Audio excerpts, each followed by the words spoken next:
Hello, everyone, and welcome in. It's Aaron St. Dennis, the FF Mad Scientist, and this is the Mad Science Lab podcast.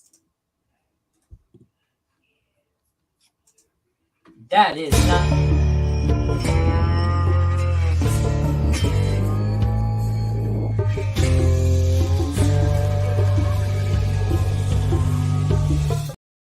Score, we are off to a great start. I was just about to ask Jesse that because you've got a lot of different video type things going on. Yesterday when we did our High Point Brown Seahawks video, I had to post-it note the top of my monitor to remember what show I was doing and who I am today. I've got so many different podcasts on. I went to click that and I'm like, there's no music. Oh, that's my exit screen, not my intro screen. So, what the fuck is going on? I'm wearing too many hats here and too many different uniforms. So right. Today we are the Mad Science Lab podcast, which is not all that different from last night when it was just me and Jesse and we were the High Point podcast. And then when Jesse was on the show and he was the Jesse, what's your show called? I forget. Oh, the Fantasy Lowdown. There we go. Fuck it. We're doing too many things. Yeah. Move that. Otherwise, I'm going to block Jesse's face. All right. NFL Week 9 AFC Home Game Fantasy Football Preview. We do not have all the AFC home games in this one. There are a shitload of them. So if you're looking for the Monday Nighter, the Sunday Nighter, and 1 4 o'clock AFC home game, they will be tomorrow on the NFC Home Game Preview. So it's actually kind of a loaded show because it looks like the Sunday Nighter's a good one, right? It's Bills-Bengals. So. Yep. Anyways, we got Jesse and Jeremy. How's it going, guys? It's going well. You can tell by me. I'm dealing with some things over here. Allergies have really got me. I cannot clear my nose no matter what it is. So no, I'm not on drugs right now, even though it might look like it. But we're just dealing with some things over here. Yeah, I'm just straight up sick. So this is going to be a dynamite show. We're off to a great start, and it's going to be a great finish too because she's going to be sniffling. Jesse, do you have a light on to your left that you don't normally have on? No. You have something shining brightly on the left side of your head. Being interrogated. Yeah. And it's making it look like your head is like half your head is gone from the reflection. I found my shaver, so I actually cleaned it all the way to the is that what it is? You've got now it's all shiny. I need to get a hat or something. I look way too bright. Yeah. You need to buff that shit. Yeah, your head is very reflective today, so it's giving you this weird effect, like it looks like half your head is missing. It's really quite interesting. So. We'll work. Yeah. All right, let's get right into it. First one we have the Thursday Nighter. It's a real barn burner. If I can get it up on my screen here. Ooh, we got Titans and we've got Steelers. Wowee. All right, I guess we'll start off at quarterback. I see a ton of people doing insanely crazy things this week with Will Levis. It's funny how a guy where he was being dropped because, he's a third string. He sucks so bad he can't beat out Malik Willis. All of a sudden, you throw 4 touchdown passes and you're Jesus. He's everywhere. I've seen people messaging me like, do I start Will Levis over I can't think of anyone off the top of my head, but like legit high-end QB like Geno Smith. I'm going, the fuck are we doing? He threw 4 touchdown passes. It was one game. Of course he looked good. They had no book on him and didn't know he was starting until the day before the game. Like, this is one of those cases where, like, Josh Dobbs looked good for 3 or 4 games because nobody knew how he would roll in the Cardinals offense. Then what happened? It fell out on him. So we got Will Levis. We got, I almost said Kenny Pickens. We got Kenny Pickett. I should not have those 2 back-to-back in the graphic. This is a fun one. I think these 2 are probably closer than we want to think. Pickett or Levis here, guys. I think, like, Pickett seems like the boring, you know what you're going to get. You're going to get mid-range QB2 play. Levis, I guess, theoretically seems to have the ceiling, but he has no floor. I think if I have to start one of these, I want Pickett. I'm going to take Levis just because Pickett got injured and he was taken out of the game. So I don't even know if he's starting. I haven't heard anything on that. So like maybe he's starting. I don't know. Like I'm set to face the Titans. Not good, man. Yeah, it's just both these defenses I don't really trust in the pass game. So like I kind of like these options as like late streamers if you need someone in the matchup. But yeah, I'm going to go with Levis. What we saw is better than anything we've seen this year from Kenny Pickett. So I'm going to buy into that a little bit. Full participant for Pickett, set to face the Titans 20 hours ago, so he's good. But I wouldn't be shocked to see Kenny Pickett have a better game. But I'm going to roll with Levis and what he did and just keep going with that. I hate Kenny Pickett, and I will take Kenny Pickett over Will Levis. For me, it's the defensive matchup. It's not like Pittsburgh has been amazing this season, but Tennessee has been absolutely god awful against the pass. I mean, they're trying to address that, but they did just kick Byard to the curb, right? He's in Philly, right? Yeah, Philly, right? Yeah. So yeah. We'll see. I mean, I don't like either of them, to be honest. But in a pinch, I would take Pickett. He has looked halfway decent against Vegas, Baltimore, and the Rams, who are giving up a lot through the air. He's looked absolutely terrible against San Francisco, Cleveland, and Houston.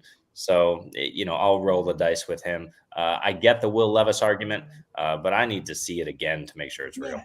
It's not like he has the weapons either. He has D-Hop, and then I guess Derrick Henry, but it's not really a passing option. Like, if he had Pickett's options, like if he had Pickens, Deontay Johnson, Pat Freiermuth, I guess we can call Allen Robinson. Like, I like Pickett's weapons here a lot more than I like Levis's weapons. And we know what we're getting here from Pickett. He's QB 15 to 18. He's going to give you 15 to 20 fantasy points. Will Levis could put up 38 again. He could also put up 3. So if you're a huge underdog and you need to swing for the fences here to make up ground, go with Levis because Pickett's not going to win you the week. But if you're in a spot where you're using one of these guys to fill in for your quarterback on bye, like if you got Jared Goff, just Pickett. Pickett's more likely to come closer to replacing Goff's production for the week.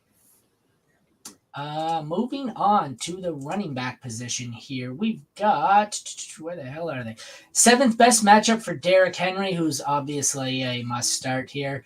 And then we have 20th best matchup for Najee. This one sucks. I don't like either of these options. Najee seems to be holding off Jaylen Warren. He still sucks. Jaylen Warren has been good, but not good enough to pass Najee. I'm starting Derrick Henry, and then truthfully, if I have to start another running back in this game, I might go with Tyjae Spears and wing it. I don't like any of the other 3, like of Tyjae, Warren, and Najee. I thought you were going to talk about my boy Jaylen Warren because he's going to get some looks out of the backfield. It's not going to be pretty, but he's going to give you 10 to 12 points. I don't think you can say the same for Najee against this front. So I'd prefer Warren over Najee, although I think they're probably back-to-back in a lot of people's rankings this week. And with Tajee, not against the Steelers, I'd probably go Tajee 4th for me. So it'd be Henry, large gap, Warren, Najee, Tajee, real close. I don't have a ranking for me. It's Henry, large gap, the rest of them. I don't have exactly. It's just, you're right. I probably, if I have to do this in my lineup, you're right. I'd probably go Jaylen Warren here, but it's Derrick Henry, and then I hope the other 3 are on my bench. Is what I have. Fair. So like I'll start Najee of those 3 guys, but they're all those like RB3s for me. I don't really want any 3 of them. But like Najee seeing the passing work, like he's been involved. They just cap each other where there's really no upside with either him or Warren. So it's kind of like you're just hoping for a touchdown for either one of those guys to kind of break 3. Otherwise, it's between 8 and 12 points usually for the 2 of them. But yeah, it's Derrick Henry like all day. Just start Derrick Henry. I think the Steelers are like bottom 6 in points allowed to running back. So yeah, we're gonna roll Derrick Henry in this matchup. I think the receivers are the most important here. Never thought I'd say this in 2023, but it's the 4th best matchup for DeAndre Hopkins, and he is an absolute smash. You got to play him here. He has no competition for targets. Chigo Okonkwo's not doing anything.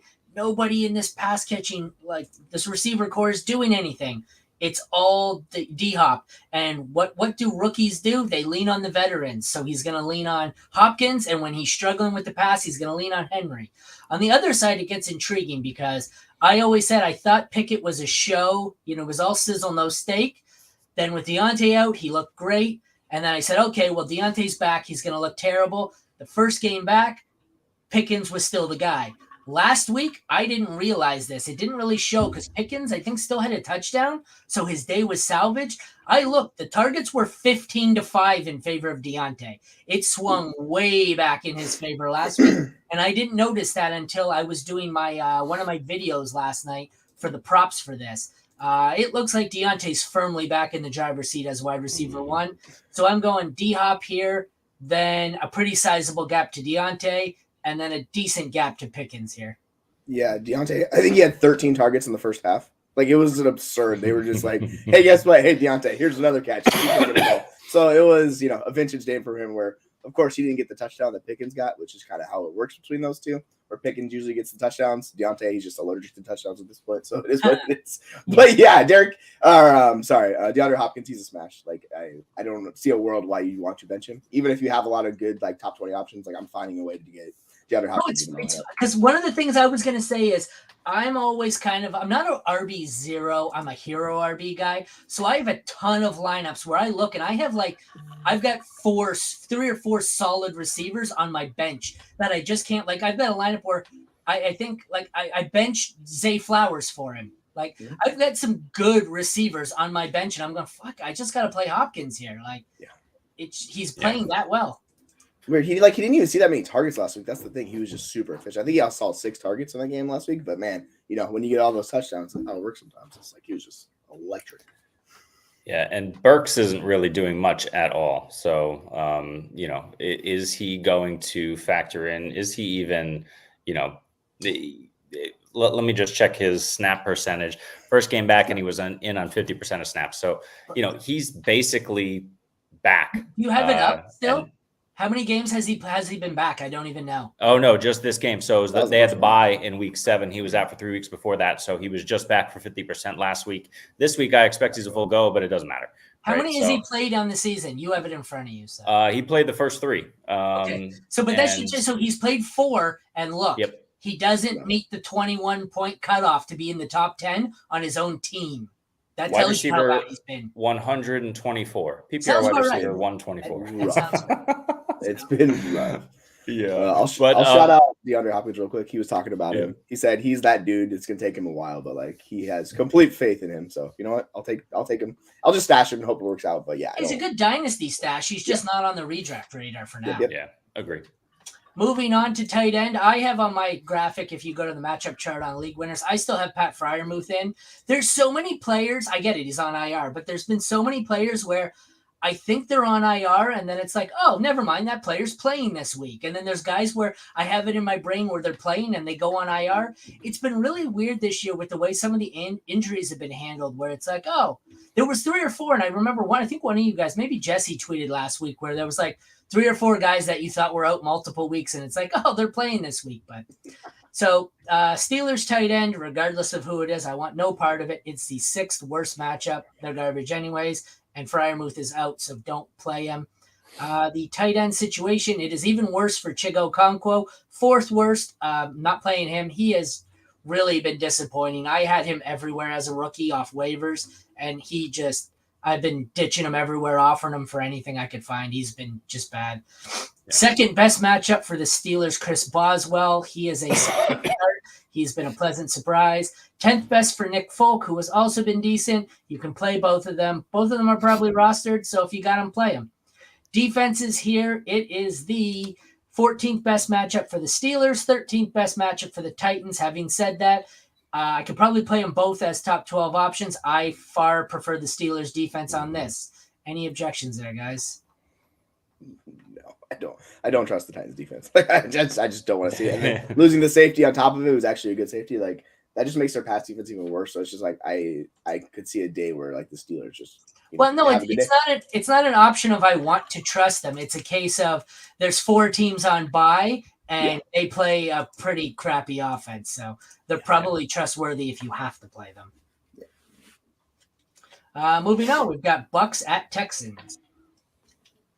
Quarterbacks, CJ Stroud, Baker Mayfield. How Baker is still on an NFL field, I don't know. But 10th best matchup for CJ Stroud. I think at this point he's a must start as a low-end QB1. I mean, there's scenarios where you paired him with a Tua or someone. You're not starting him over any legit stud, but he's a pretty consistent, got to start him. 16th best matchup for Baker. Not on the single QB radar. He's super flex worthy. I'm sure given this week, there's a lot of situations where, The Arizona situation's messy. Minnesota's messy. You may have to start Baker. He's a low-end, mid-range QB2 at best. What do you guys think? Yeah, I'm with you. The interesting thing last week is Carolina basically dared the Texans to run, and they ran a lot. So that's why CJ Stroud just had an awful game. Like, he did basically nothing that entire game because they took what the defense gave him. So against this Bucs defense that is still like their strength is the run, like they're going to pass. They're going to pass a lot more. So like I expect a much better bounce back game for CJ Stroud. And like I get it with Baker, but he hasn't been bad fantasy wise. So if you were looking for a last minute dart throw, I was actually in a league where like I have nobody and I was contemplating Baker. I didn't go with him. I think I picked Geno up, but like I was considering starting Baker in this matchup. So that's where I was at with him. Yeah, I mean, Baker is going to Baker.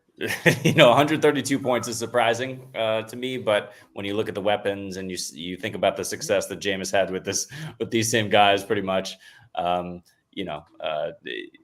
he's going to be fine. CJ Stroud is the interesting one because he kind of shit the bed last week. This week, we don't totally know what to expect, and the Bucs defense is a little bit better than you want them to be. That said, Josh Allen was a QB2 last week, pretty easily running around the yard. I don't expect Stroud to necessarily do that with his escapability, but he should still be able to throw it on these guys. I'm also expecting Tank to come back to life this week, so we'll see. But that should tell you that Baker's actually been average. The fact that you said 132 points and he's at the top. These year-to-date fantasy points, the quarterback should be at the top. Like we've seen with Pittsburgh, Kenny Pickett wasn't the top scoring player on his team. Tells you how bad Kenny Pickett's been. When you're being outscored by your receiver, you've been bad. So, yeah. Moving on, where were we? Running back. So it's the 13th best matchup for Rachaad White and the 29th best matchup for Dameon Pierce. These are two of the guys who have been most disappointing for me at running back. Pierce, I think, is a flex, RB3 flex at best, and I think Rachaad White's probably an RB low-end 2, high-end 3. You could play them both if you have to. I don't expect much from either of them. Like if they got me 12 points, I'd probably be pretty thrilled with that output this week. Yeah, so Pierce is actually dealing with an injury, so I have Singletary ranked above him this week between those guys. It's pretty gross. He just has been super inefficient on top of it, and he's been one of the bigger busts for running backs this season. So I'm just really don't want any part of Pierce in this matchup because that's a stout run defense he's going against, and that's how he succeeds. So I'm going to take the pass catcher and Singletary the two. But yeah, you start Rachaad White. He was really good in this matchup last week, so you just keep riding Rachaad White and see how it goes. I think he's top 15 for me among the running backs. Yeah, you got to volume your way with Rachaad White. He's just getting everything, especially those juicy checkdowns from Baker, who's not really reading anything. He's just, it's not open, White, and then sometimes it's not open and I'll chuck it up to Evans, but that hasn't been happening in the last few games. White's been seeing a lot more of those checkdowns. Yeah, and with Pierce, who knows? Really, this year, those practice reports, those Wednesday practice reports, you cannot rely on them. They're just sitting guys just to sit them every single week. That said, yeah, it's not good to hear that he's got an ankle injury. So just monitor the practice reports. And, probably don't play him anyway if you have a better option. Wide receivers, 9th best matchup for the Texans. I like Nico slightly more than I like Tank Dell, but they seem to alternate which one of them has a good week and which one doesn't. Hopefully they get the passing game going again. 4th worst matchup for the Bucs. I don't really care. I'm still willing to start Mike Evans as a wide receiver 2. Godwin probably as a 3. I think I want to go out of the 4, Evans, Nico, Tank, Godwin. What do you guys think? Yeah, I have them pretty close actually. So like Evans and Godwin converge a little bit because I think how this matchup plays out, like they'll be a lot closer. And if you want to go Godwin, I think he's just going to be like the PPR cheat code in this game. Like I could totally see you going that way, but I'll go those two. And then with like you're saying, Nico and Dell, it's been just so hit or miss with those guys. I'll have Nico above Dell, but I'm excited to see Dell in this matchup. Like he'll be a wide receiver 3 flex play for me. Yeah, I agree. I expect him to get back on track, and it's not like the Bucs secondary is really scaring anybody these days. Jamel Dean's still playing like Jamel Dean. He's pretty decent, but those other guys haven't really lived up to expectations. So the run defense is good, like you said earlier, Jesse, but the pass defense hasn't been great. So I like Dell, I like Collins, but yeah, you got to take those studs on Tampa over them. tight end. It's a great matchup for Cade Otton. It's funny. On my graphic, I have the first letter of their first name and then their last name. And I laugh every time I see he comes up as Cotton on here. I don't know why that's amusing to me, but 6th best matchup for Cotton. He is getting the snaps. He's like 98%. He leads tight ends in snap share. It's insane. He's just not getting the productivity. If you're desperate, you can just hope he gets in there. I don't think he's the top 12. He's probably more like tight end 15 for me. Middle of the pack matchup for Dalton Schultz. He's probably borderline 12 for me. I think I would be starting him. I'm going to double check here on my rankings. I have Schultz at 9, so I'm a little bit higher. I guess there's a lot, with 4 teams on bye and some injuries. And I have Otton at 20, so Schultz significantly higher for me. Then we'll move on to kicker here, if I can find it. 22nd best matchup for Chase McLaughlin of the Bucks. He hasn't been good. I don't really want to play him. Kai Fairbairn, middle of the pack matchup. He has been a top 5 kicker this year. He is must start right now. If for some reason people aren't paying attention and he's on your waiver wire, go pick him up. I had a lot of leagues where people are really stagnant at kicker. And you just see the Justin Tucker, Evan McPherson, and there's one more. Oh, Daniel Carlson. All 3 were drafted really high, and all 3 are outside the top 15. I was able to drop one of the 3. And I know it sounds crazy, but I dropped Tucker in a couple of leagues today for Fairbairn. Fairbairn's been way better. So if they're available on your roster, go get them, because the big 3 here that were 3 of the top 5 drafted are busts so far this season, and people don't really pay attention because they just start the name they know at kicker. On to defense, it is the 18th best matchup for the Texans, 3rd worst matchup for the Bucks. I don't really want to play either. I guess if you're in a bad spot, I prefer to play.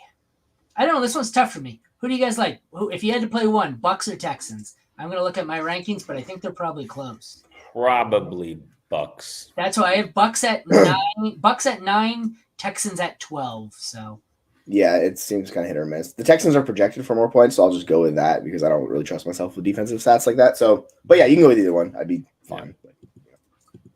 I'm normally pretty good with the defenses, but those are 2 where I don't necessarily want to avoid them, but I also don't really want either of them. Excuse me, guys. Sorry. Let's bring up the next game. Little roulette and see which one I click on. Ooh, this is a fun one. We have the Arizona Cardinals at the Cleveland Browns. I cover Cleveland, and even I don't want to watch this game. I'm going to have to do that. I'm going to have to, for the high point thing, I've started doing that where no matter what, I watch the entire 40-minute game recap for the Cleveland game just because, I have to actually watch this shit. So I'm not watching the whole one, but I'm going to watch the 40-minute recap. So we will start off here at quarterback. Clayton Tune is projected to be starting this week. Well, I guess he has to because Kyler's not playing, and they traded Josh Dobbs. 6th worst matchup for Tune. I want no part of him. I actually thought in the pre-draft process he was one of the guys who scored higher in my athleticism, charting than I expected. So it wouldn't surprise me if he is a serviceable backup or a serviceable QB2 at some point. I want no part of him in his first start against the Cleveland defense. Deshaun Watson, 7th best matchup. I like the matchup. I think he's probably a low-end QB1. I can start him. I worry that he may be, I don't want to say washed up, but he may no longer be the QB1 he was, and he's kind of in a Geno range here. Obviously, it's Watson over Tune. What do you guys think, though, of these 2 here? So I'll caveat that 10 minutes ago, Rappaport just put out a tweet saying Watson doesn't know if he's starting, and they said that's fine. So we don't know who's starting for Cleveland. It might be PJ Walker, but okay. So then let's operate under the assumption that if Watson's playing, you're starting him unless you have better options. If this one goes down to Clayton Tune or PJ Walker, I think I'm going PJ Walker. He's playing a better matchup, but what do you guys think? Yeah, 100%. Yeah, Tune is the sacrificial lamb this week for Kyler. who will hopefully get back on track. I'm not sure who the Cardinals are playing next week, but I can tell you it's not the Cleveland Browns. Do you right? think that? I never considered that, but that's very possible that they thought, well, Kyler could be ready, but we're going to get fucking destroyed by Myles Garrett. By this. You really want your first game back to be Myles Garrett and company? Okay, so that would lead me to believe that maybe they don't have much hope for Clayton Tune, because throwing a rookie in with this as your first matchup, this is going to kill any chance this guy has at a career here. Well, this is going to kill all confidence he has. They traded for Josh Dobbs at the beginning of the year too, so they were like, "Yeah, Clayton Tune, maybe not. Like, let's go get Dobbs." I think this is signed some guy. It's like, this week, I forget who it was. I doubt he's going to be ready, but I think it just in case Tune gets messed up, Kyler's not coming in this game. It's not happening. So you got to wait a week. I'm trying to figure out who. I can't find it here. I'm trying to find out who you're talking about, who they brought in, but I can't find it off the top here. Yeah, I can't even remember his name. It's a name you've heard of, but it's no one significant. But next week they play Atlanta, so certainly a decent defense, but nothing near the level of the pass rush that the Browns have going on. So, Kyler can easily start that game and feel somewhat safe behind his makeshift line there. It's Jeff Driscoll. Yeah, Driscoll. Yeah. Okay, but so I don't know. The report I also read while looking that up, I don't know if they're considering Driscoll or Tune, or if it's Tune or Kyler, because it says they haven't officially announced the starter. So I'm not sure who they're debating here between whether it's Tune and Driscoll or Tune and Kyler. But either way, I don't. So is Driscoll even off the practice squad? Like, did they pull him up yet? Because I know they signed him to the practice squad. So I would be shocked. I don't think he's ready this week. Neither. So. No, he's still on the practice squad. So that leads me to say, if they are they just posturing here? Or you think, can they really be? Is this really up? Kyler might be coming in playing this week. He might be like the backup, or because you can have an emergency. That's what they've said, right? Long shot here. We have Deshaun Watson in a good matchup, Kyler in a bad matchup. Who are you playing there in the event that the two quarterbacks who aren't going to play? So if both of them were playing and were healthy, I don't know what the hell's going on with Deshaun Watson. I'm gonna take any other Kyler. Decent. I'll take Kyler over him if they're playing.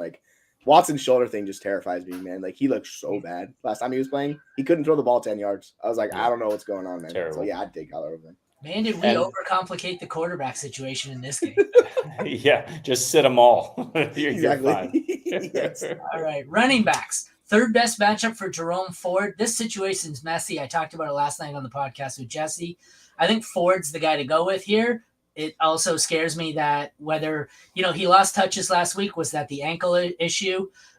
Could be Kareem Hunt who gets some more touches. Could be Pierre Strong. I think if you have a lot of faith in one of these, it's a pretty good matchup.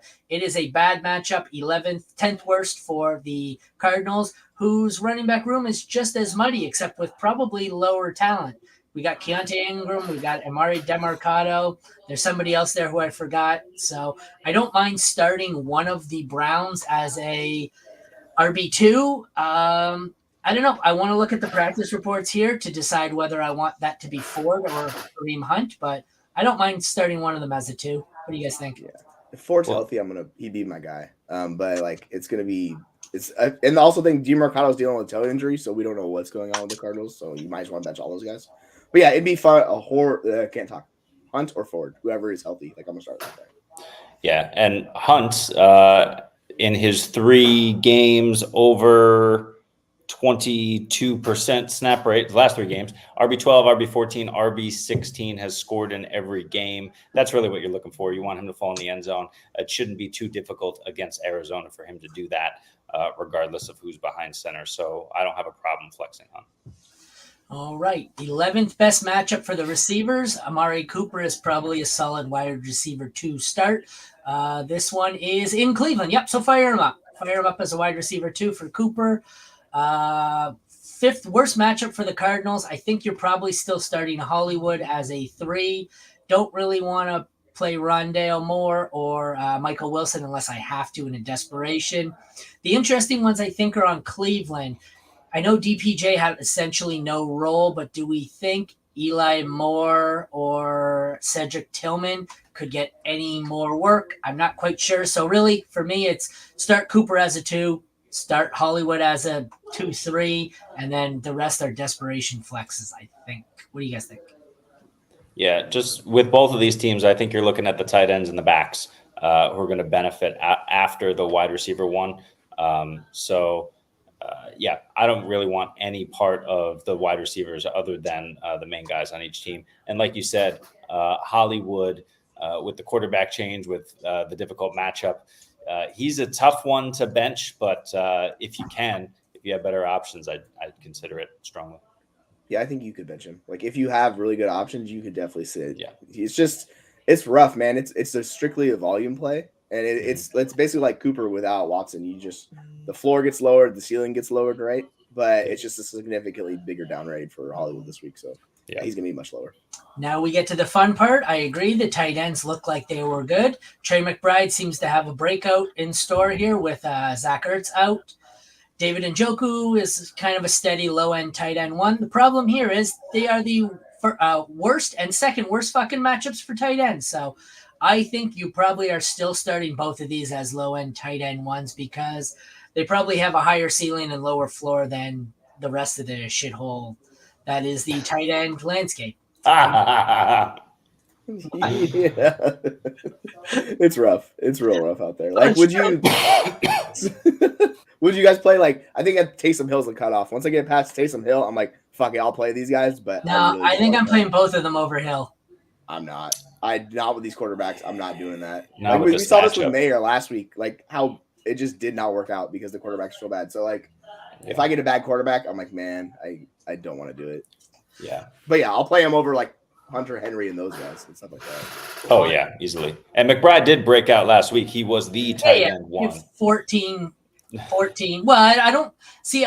Okay, I guess that I don't call it a breakout till he's officially done it for a few games. He had one good game. I agree. I just say he's about to break out because those one blow up games. I don't count that. But get Kyler in there. Not this week. Yes, he started. Yeah. Well, that's what I said in my I think it was my waiver wire column. It could have been my start sit where I said everyone's going to be rushing to the waiver wire for the breakout Trey McBride just in time to add him so he shits the bed in his terrible match.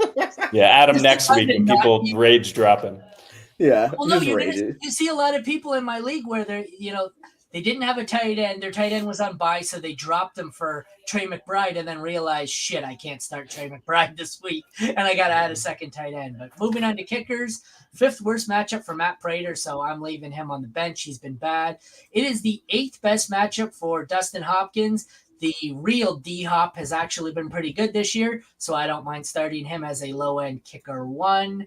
The defense is here. 4th best matchup for the Cardinals. 17th best matchup for the Browns. I don't care what the matchup says. I far prefer the Browns here. They've been much better in real life than they have been for fantasy, but with Myles Garrett getting 5 sacks a game, I still will fire up the Browns over the Cardinals. I have the Browns as my 5, the Cardinals as my way down there in the 20s. So, like I said, I'm saying to hell with the matchups in this one. I am going Browns, and I'm leaving the Cards on the bench. Guys, think? Yeah. I think Browns are my number 1. Yeah. Defense. I'm rolling with the Browns everywhere. And yeah, I don't want any part of the Cardinals. Their defense just sucks. They get booed to Baker back and stuff. But we do this all the time with bad defense, right? Oh, it's a perfect matchup. The backup quarterback, and then they just get shredded. So it's bad defenses are bad defenses for a reason. I forgot to post my Clayton Tune start sit question. Do you see that, Aaron? Can you put that up, or is because it's in the private you can't? Oh, it's in the private. This is what I posted to some other people, and I'm genuinely not starting Tune. It's Tune or Bellinger in my super flex spot. In your super flex spot in 0.5 tight end premium. Here it is.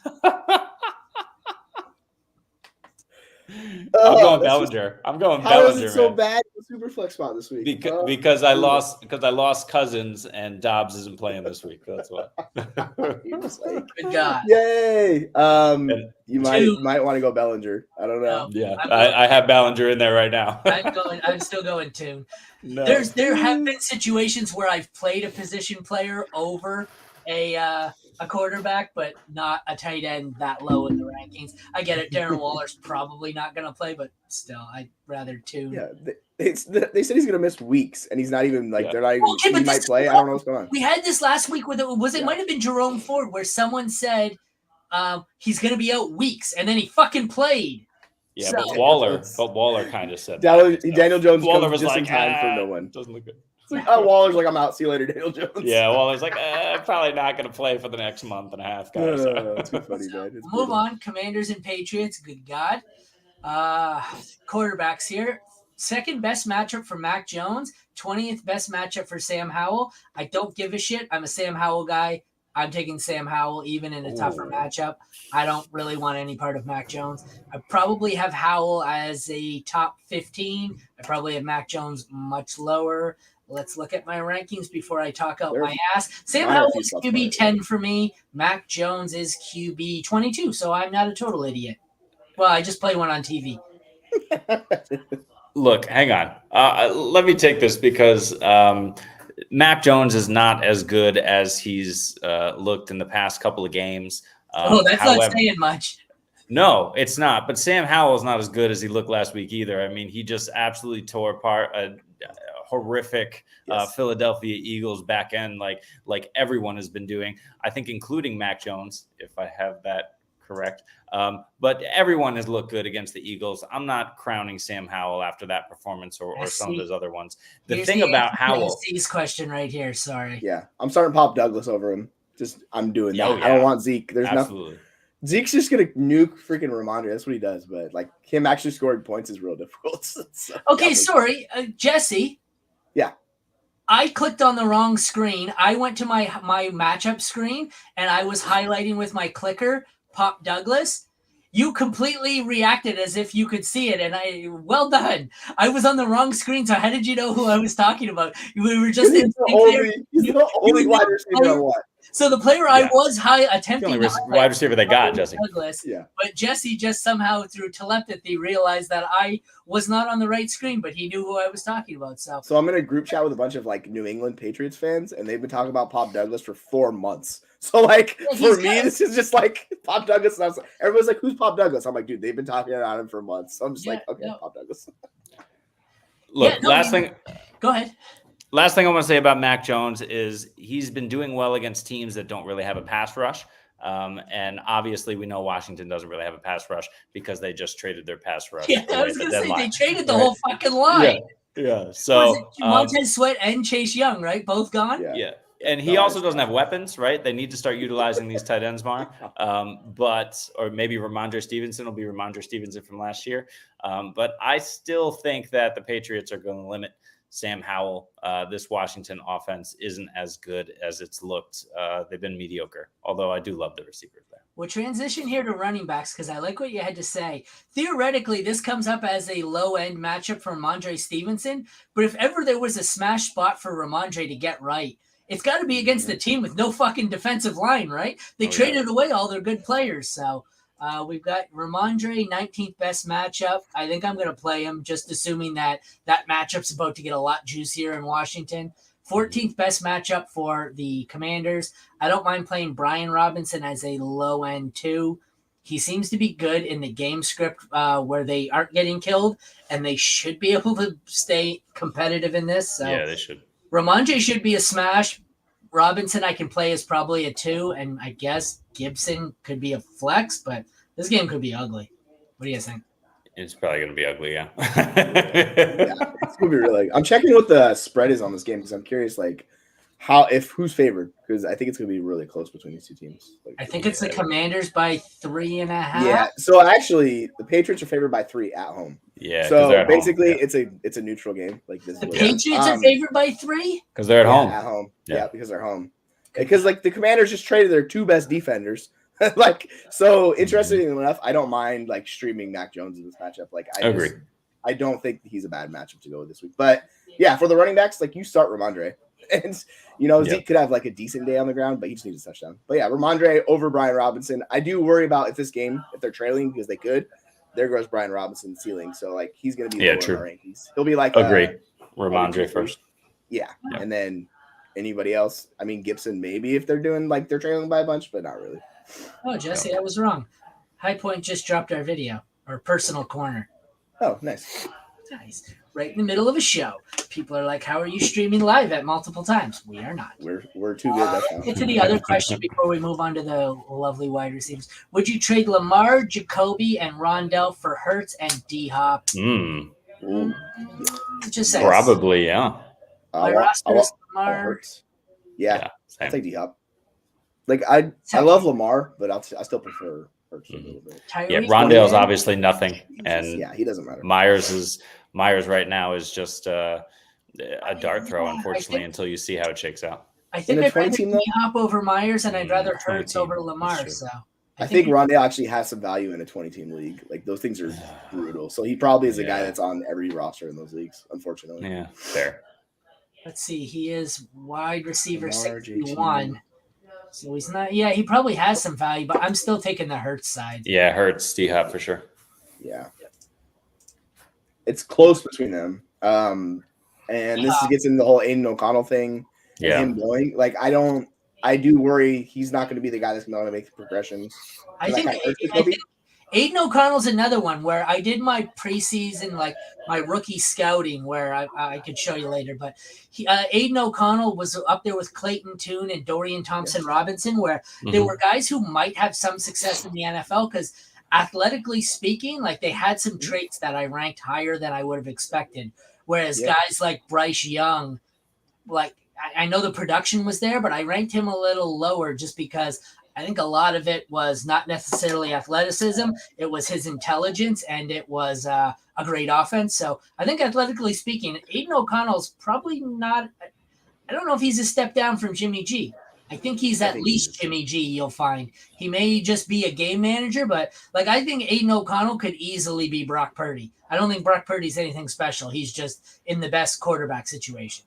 So he did throw it a lot at Purdue. So like he's more in the like Clayton Tune's from Houston, and he chucked the rock. Like both these guys threw it a lot. So it's not a guy who can't like make throws. It's just the progressions do worry me with both of those guys. So I'll have D-Hop over Myers for that reason.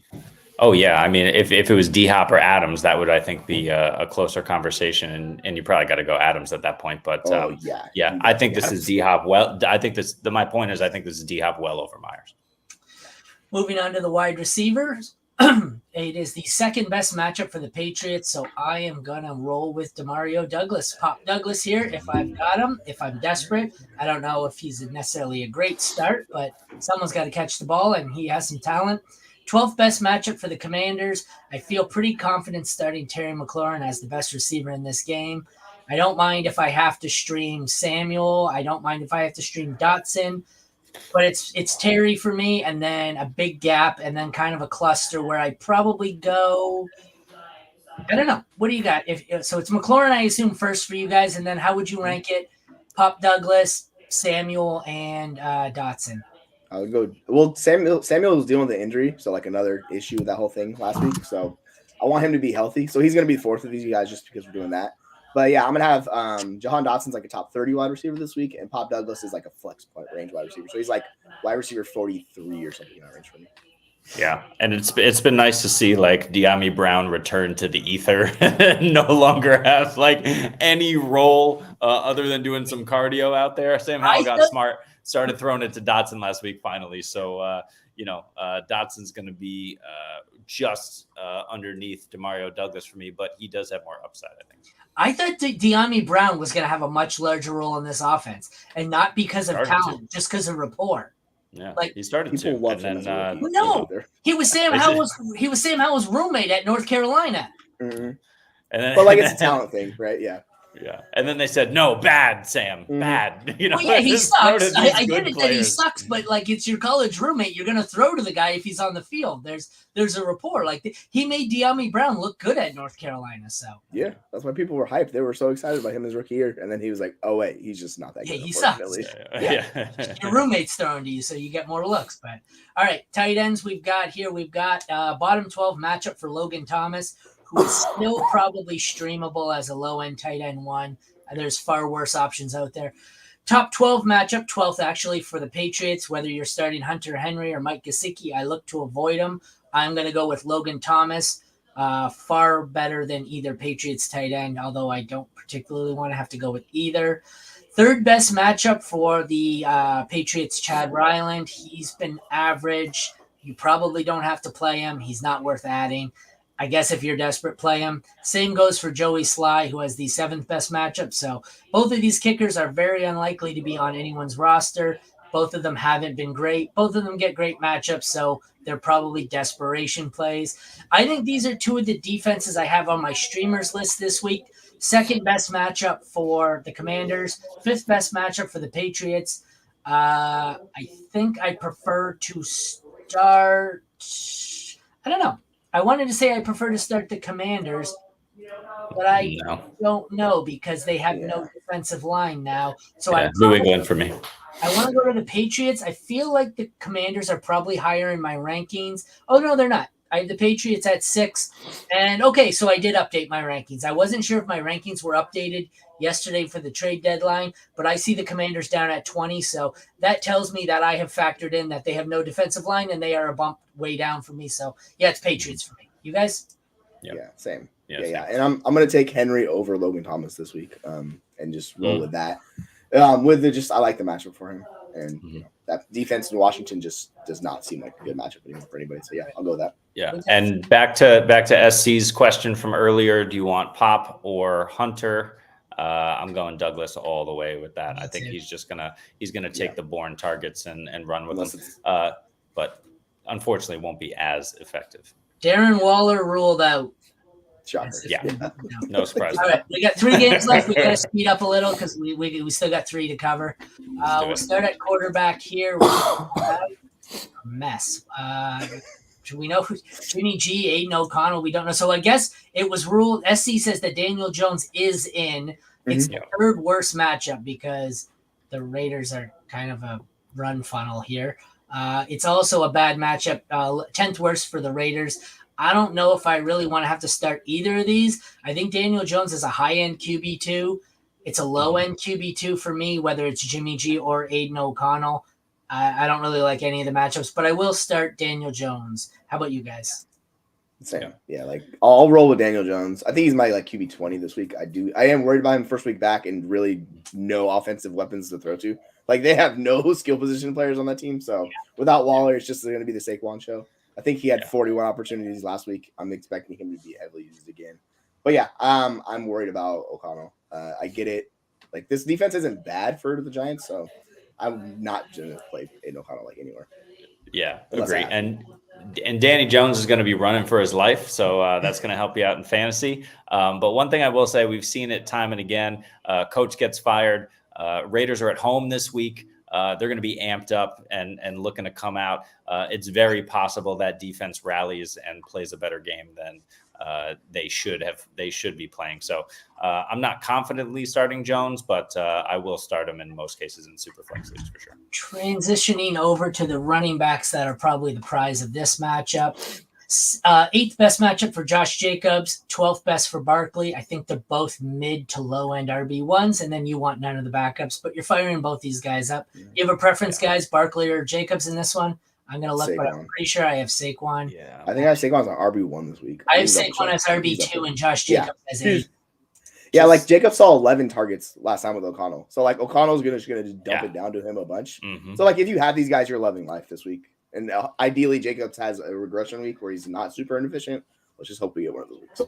Yeah, that was going to be my point with Jacobs. 27.9 PPR fantasy points, RB3 back in week 4 against the Chargers, who are a better defense than the Giants are. So maybe not by much, but so yeah, Jacobs should smash again. I think those two are a lot closer than most weeks, Saquon and Jacobs. The pass catchers here, the wide receivers, 16th best matchup for the Raiders. I'm still starting Devontae Adams. Myers, I can still play as, I don't know, a 3 probably. Kind of a desperation play. Depending on the quarterback, it's kind of scary. Excuse me. Second worst matchup for the Giants. If I had to play a Giant receiver, it would be Wan'Dale Robinson. Yep. I don't really want any of them. I think Jalen Hyatt has some desperation appeal here in case he gets behind the defense. Kind of a Gabe Davis situation here where he's a Deshaun Jackson looking boom or bust, whether or not he gets loose for that long touchdown. What do you guys think here, the receivers? Yeah, I mean, Slayton's been getting the work. He's been in on over 80% of the snaps most of the season. The problem is he's just not seeing the targets. Hyatt's look good in limited work, but I agree with you. It's going to be Wandale on the Giants or probably no one. Yeah, and then you got to go Devontae, huge gap, Myers, and then whoever. Pick your poison as long as it's not Darius Slayton on the Giants. Yeah, exactly. I can't see a scenario where I'm starting a Giants wide receiver this week. Unless I'm extremely desperate. And then, you take like the PPRG code, Wandale Robinson. Yeah. And just hope it works out because he'll likely see the most work. But yeah, it's the two Giants are Vegas wide receivers and then really nothing. Trying to get in my WordPress account here on my other account for King. Damn it, it's not logged in. For King Fantasy Sports, just because I have my Crossing the Streams article, but I don't think it's dropped this week. And I just want to know. I feel like these two defenses, one of them made an appearance, but I can't remember who it is. But I'll let that load while we look at the tight ends. 7th worst matchup for Michael Mayer. 9th worst matchup for, I have Darren Waller, but it's actually Daniel Bellinger. I think both of them have high-end tight end 2 appeal, maybe low-end 2 if they squeak in there. I prefer Mayer, Bellinger. The kickers. Bad matchup for Daniel Carlson, who has not been good this year. Bad matchup for Graham Gano, who has also not been good this year. I would like to move on from both of them and not play either. My DSTs, I have the Raiders as the best matchup. So I probably think if I can get this stupid thing, where is it? Defenses. I can't get into it. Damn it. Of course not. I would prefer to start the Raiders over the Giants, but I think I have the Giants also ranked pretty decently. They are also a top 10 matchup. I have, if I can get the damn thing to load, I have both of them ranked outside the top 10. I have the Giants as 18 and the Raiders actually as 20, but I think I'm going to change my rankings there because I actually don't mind playing either of them. What do you guys think? Yeah, you can go. No, I mean, the only thing I'm going to say is Giants defenses look better than the Raiders. But like I said, the Giants have no weapons and the Raiders are probably going to be a little more amped up than usual this week at home. Yeah, they're both play them if you have to. Although I do like the idea of the Giants against Aiden O'Connell, and I think he was sacked. At least he was sacked 6 times by the same guy, Khalil Mack. Back in week 4. So that the Giants are going to be able to get home a little bit. Yeah, I think that's what it is. It's a rookie quarterback. So like the defense gets a boost and he's only played 1 game really. He's come in a little pinch, but like 1 full game. So yeah, I'll pick the Giants, but it's close between the two. Like it's just, I do like your scenario of the Raiders being motivated. Not that they've kicked the cancer known as Josh McDaniels to the curb, and they are doing something different. Yeah. To be clear, it's not going to be that much better. No. Might be better offensively, yeah. I have a lot of leagues where I had to stream a defense this week. Who's on bye? Detroit, Denver, Jacksonville.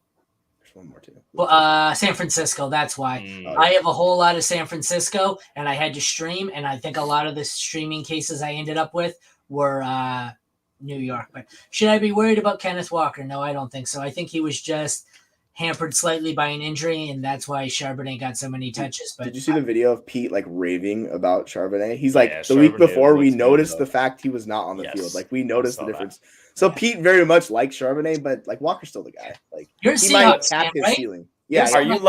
Are you like citing something that Pete said as evidence? Yeah, so you have to kind of decipher it. It's weird. Like you have to decipher the way he speaks. Yeah. Pete Carroll and Urban Meyer, we don't trust a word either of these fuckers said. No. It's just like how positive he'll speak of players. Like there's different degrees of it. Yeah. And he was like give them no touches next week or make them a healthy Exactly. I just think fair. Ceiling is all no, I'm not worried about Kenneth Walker at all. I think he's a top 5. I think I have him in my dynasty and redraft rankings. I think he's top 5 or 6 for me in both. I think in dynasty he's like my RB 3 or 4. In redraft, I think he's 4 or 5. But I'm not worried at all. He only got 8 carries last week, He still ran for 66 yards. That's 8 and a quarter fine. per clip. Like, he's fine. He's good. I do worry about this matchup a little bit, but we can get into that. We'll start with the quarterbacks in this one first, though. It is the worst matchup in football for Geno Smith. He's still probably a mid-range to high-end QB2. Middle-of-the-pack matchup for Lamar, who is a must-start top 6 every week. Obviously taking Lamar over Geno, but like I said, you could probably still play Geno in Superflex. You're probably not streaming him in single QB unless you're really in dire straits with buys and injuries. What do you guys think? Yeah. Yep. Nailed it. I don't mind streaming him, honestly. Like he's in that like high-end QB2 range for me this week. So if you need to throw a dart on him, yeah. But it's Lamar Jackson. Like I traded Anthony Richardson in a late first to get Lamar on one of my dynasty teams to make a push. I was like, screw it, we're going for it. Lamar's been basically like MVP Lamar this year. So you ride with Lamar and just enjoy the success he's gonna have. It should be interesting how these defenses play these two. Sorry, my phone is blowing up here. That's the one thing I don't. I've got a lot of these work groups where the work chats or whether they're league chat or work chat. I hate idle chit chat. Just talk about this player or like. Don't get me wrong. I'm not unfriendly, but I have 900 group chats going for work or leagues. I don't have time for idle pleasantries of everyone saying good morning and how's your day. Here, man, let's get down to business. I don't give a shit. I don't need 90 people to be like, good morning, how was your day? Nobody cares how my day is. Let's move on. Anyway. Like strictly business here. I am, man. I got way too much. You see how much work I do. I've got you. I know how much you guys do. We do too much work to have time for idle chit chat. I don't care. That's why I mute my phone, like because it'll just constantly. Yeah, you have to. Some of these groups I can't put on mute because I need them. Like I need to be involved, and I don't want something to go out. Like I had one where a DLF chat where I had the fucking group chat muted, and something went out, and I didn't see it till later, and I was like, fuck! I would have loved to have signed up for that. So, All right, running backs here. We got middle of the pack matchup for Kenneth Walker. I don't care. I am playing him as a high end RB1. Middle of the pack matchup, 16th best for the Ravens. I don't mind playing Gus Edwards if I have to as a 2 or a 3. You have to go with a backup here. I prefer Charbonnet over Justice Hill, I think, at this point. What do you guys think about these 4 running backs? Yeah. I mean, Gus Edwards is he's 28 years old. He's coming off that injury of basically 2 years off the game. They're giving him too much work. I think, as long as he holds up, he's going to produce, and he's been great the last 2 weeks. But he's my number one sell this week. If you can get people to look at those last 2 weeks of production in dynasty leagues, just get him off your roster as fast as possible because, I do not expect him to hold up to this level of work. And Justice Hill is still involved, right? They're still getting him the ball, but Edwards need to dial that back, or he's just going to fall apart. So for me, it's regardless of matchup, it's Walker well above Edwards, who I'm not trusting to keep up this pace. And then, Charbonnet if you have to. Yeah, and it's like, so interestingly enough, Charbonnet, I'm not playing him this week. I don't want to do that because, I expect him to be 4th of these guys because, Justice Hill will see some work, right? And Gus Edwards is going to be the Gus Plus he's going to get. Interestingly enough, he's, one of the most efficient yards per carry guys in the history of the league. That's what Gus does, right? It's just, the injuries, the age, and all that. But, Walker by a mile. Yeah. Sorry, guys. I think I had another one of my blonde moments here where I thought I gave myself a stroke. So I'm still looking at that article that I haven't published yet from my other site there about the DST streaming. I'm sitting there, I'm going, how do I not have the Giants or whatever in this? And I couldn't figure it out. Then I'm looking and looking. It's because I did all the research last night and I have the article written on paper, but it's not actually loaded in and typed up yet. So all I have is the cut and paste from last week of fucking I'm like, wait, the Patriots don't play the Dolphins this week. How am I starting them? Ooh, I'm doing too much. Last point on Gus is he's on pace for his most touches by far ever, looking at around 220. I think his previous high was somewhere around 150. So, just concerned about him. Yep. Right. Yeah, I mean, it's the no Dobbins is what it is. Yep. Yeah. Moving on to the receivers. There's only one for the Ravens, really worth noting. It's the 8th best matchup for Zay Flowers. I like playing him. I think I've had to sit him a few leagues, but he's still probably a wide receiver 2 for me. I've just had a few leagues where, I sat him for Thielen. I sat him for Hopkins. It kind of worries me because I think I might regret it, but Thielen and Hopkins have just been so elite that I have no choice. 6th worst matchup for the Seahawks. I like DK best, and then it's Lockett, and then it's JSN, and then it's Bobo. I'm worried there are too many mouths to feed here between 4 receivers and 2 running backs, and it worries me that we're going to play guess who's the bust this week. So I have Zay Flowers over any of the pass catchers on the Seahawks. What do you guys think? So I'm worried about the way they're using Zay worries me a bit. Like he's not doing the full route tree and everything of all that. So they need to improve that and get him going with that because it kind of limits him otherwise. But like I have DK above him, and then him and Lockett are kind of paired together in that like low end wide receiver 2. And then it's a drop to J. And as fun as JSN is, I still need to see it from him where he sees more work with all these guys. And then Bobo is just a dart throw. That's like what Bobo is. Touchdown, baby. Yeah. I mean, there's a lot of people on Twitter calling for Rashad Bateman to get more work. I think he's still the guy he was, but, between him and OBJ, they're about the same player. It's Mark Andrews, and then the rest is just going to Zay. So, or Nelson Aguilar sometimes. But I agree. I think I want Lockett over DK this week, especially, and then Zay in a pinch. Okay, I have 2 things here. Bateman, I thought Bateman was still injured. That's how bad he's been. He's only missed 1 game, and his season high is 2 targets. Yeah.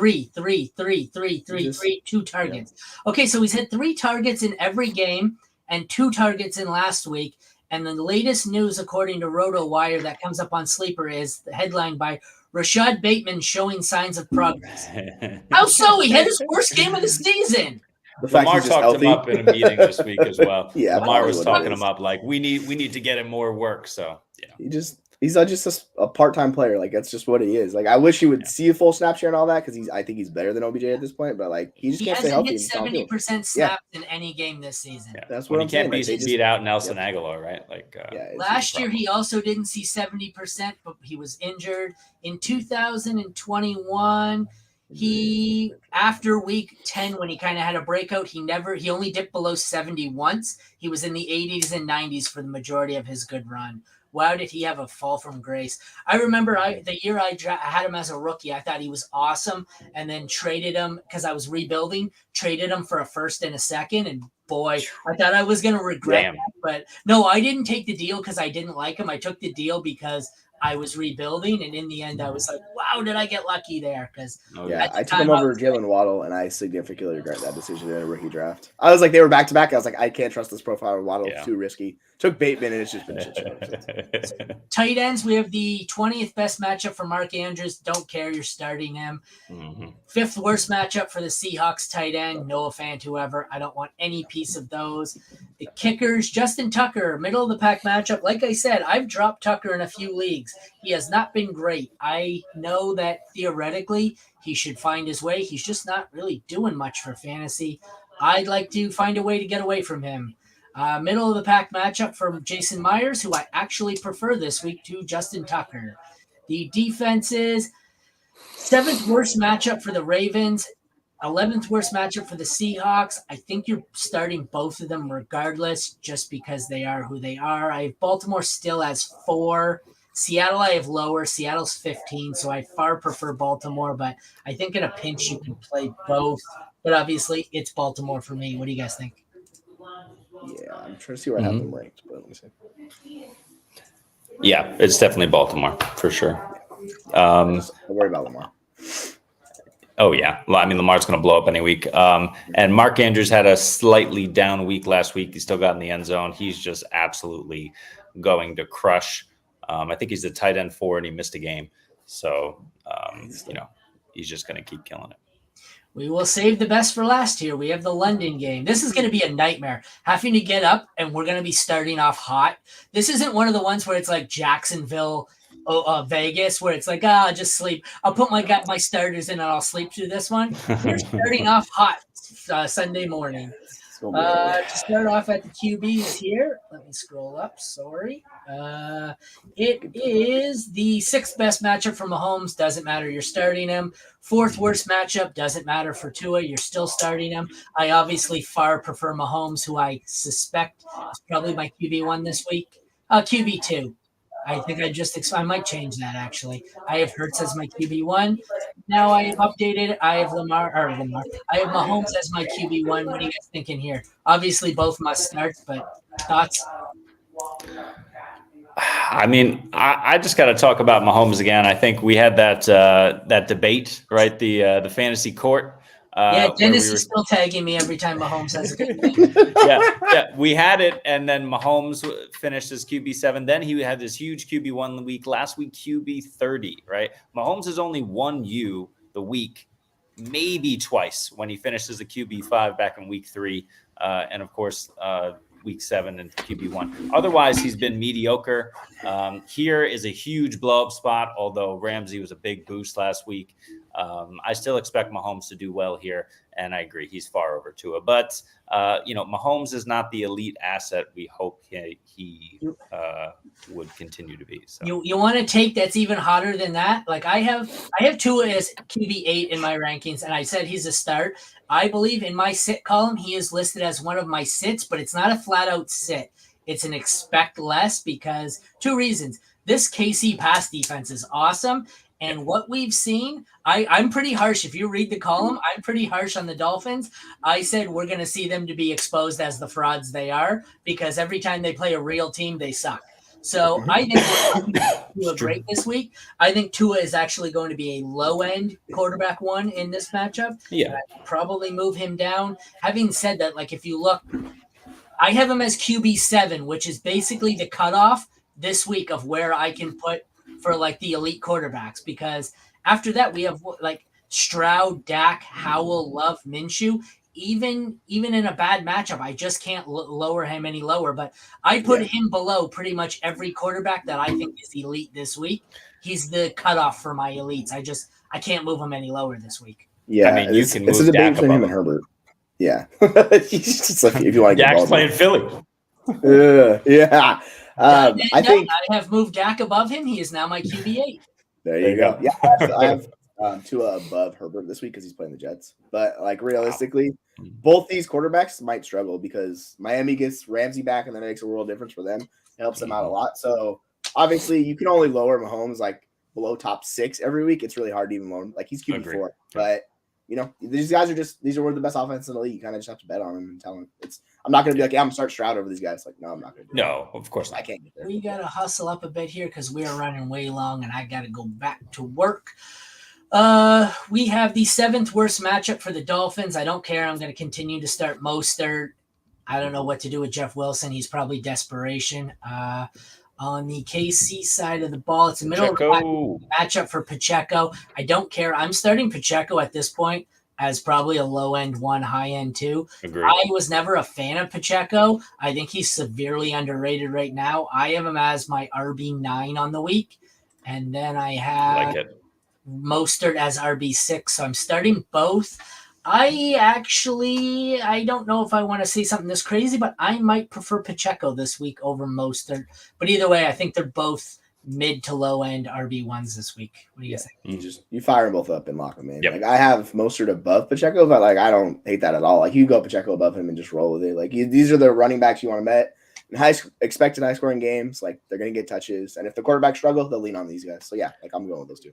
Yeah, and Pacheco's getting the targets, right? 6, 4, and 4 the last 3 games. That's really what you want to see from a guy who wasn't supposed to be anywhere near that level of targets from the beginning of the season, what people thought. So, yeah, you're firing him up for sure. Wide receivers, 7th worst matchup for the Dolphins. I don't care. I said how much I hate the matchup. Still starting Tyreek as a 1, Starting Waddle as more of a high-end 2 at this point. 10th best matchup for the Chiefs wide receivers. I'm starting Rice. I think at this point it's Hill, Waddle, Rice. I don't want anyone else on either team, but I'm firing both of them up. I think Rice is probably a low-end 2, but all 3 I'm firing up. Yeah, Rice should be in your lineups. Like he's a wide receiver 2 for me. But yeah, like exactly like that. Just what you said. We have a question in the chat. Okay. Send Olave and Mostert for Jefferson and that scares me because most 6 and 2. I like it. Who knows what Mostert does when A-Chain gets back? Who knows if JJ comes back? Aaron Jones is risky for injuries. Same with JJ. I think like this is an upside swing. Like you are firing your shot. So like I think Olave is gonna have a bounce back week, so you probably like might want to hold off on this for a little bit. But it's a 10-team league. You want the elite assets, and like we don't know when Jones is gonna be healthy again. Like there's that, and then JJ is coming off a hamstring injury, so like you're gonna have to. My instinct said to hold, but looking at his roster, he can afford to swing and miss. If he hits, he wins the league. If he misses, he's still probably in it. Okay, I can make the trade, but this could really backfire if JJ doesn't come back and Aaron Jones gets hurt again. I feel like this is the upside swing, but I guess you could do it. Yeah, I like it for the so if you look at his wide receivers, like outside of Lamb, it gets really sketchy on a 10-team league. If you're counting on McLaurin and Hollywood and those guys, like that's not where you want to be. So like that's what worries me. So like just this is an upside shot. You just have to understand like this could kill you or help you win the league. So yeah, but if he's 6-2, he's likely to make the playoffs. And that's really when you want JJ and Dobbs clicking by week 14 enough because JJ is amazing. So all right, tight end's easy. It's a top 10 matchup for Kelsey, who you're starting anyways. Bottom 12 matchup for Durham Smythe, who you're not playing anyways. Over at kicker, we have the worst matchup for Jason Sanders of the Dolphins. He's been good, so if you have him, you can still probably play him. I don't know if I'd drop him to pick anyone up. Middle of the pack matchup for Butker. He's been awesome. You have to start him, so I'd probably start both kickers. As far as defenses go, 20th best matchup for the Dolphins. 25th best matchup for the Chiefs. Both matchups suck. I don't really want either defense in this. I'm sure I have the Chiefs ranked higher. I do. Chiefs are 12. Dolphins are 16. I would love to avoid either defense in this if I can. What do you guys think? Yeah. The only thing I'll say is Travis Kelce was the tight end 16 last week, so be careful. Drop him. You might want to find a better option this week. Drop him, man. Trade him to me for a 5th round pick. Yeah, there you go. Work. All right, guys, that concludes the NFL Week 9 AFC Home Game Fantasy Football Preview on the Mad Science Lab podcast. Thank you all for tuning in. For Aaron, Jesse, and Jeremy, we will be back tomorrow for the NFC Home Game Preview at 12 or 12:30. Not too sure. Jeremy, what do you think? 12 or 12:30? Probably 0 because it's a Friday and I'm out. Oh, you're out, so it'll be 12 o'clock because it'll be me and Jesse. Take care, Derek. Thank you for the sub. We will see you next time. Like I said, for Aaron, Jesse, and Jeremy, 2 of us will be back tomorrow because one of us is too lazy to come in and work on a Friday. That's what it is. It's because it's dinner time and there's a family back here. He's at home crying over all his shares of Calvin Ridley. That's exactly what it is, to be fair. Thank you all for tuning in. We'll see you again tomorrow. Take care, everyone. Later.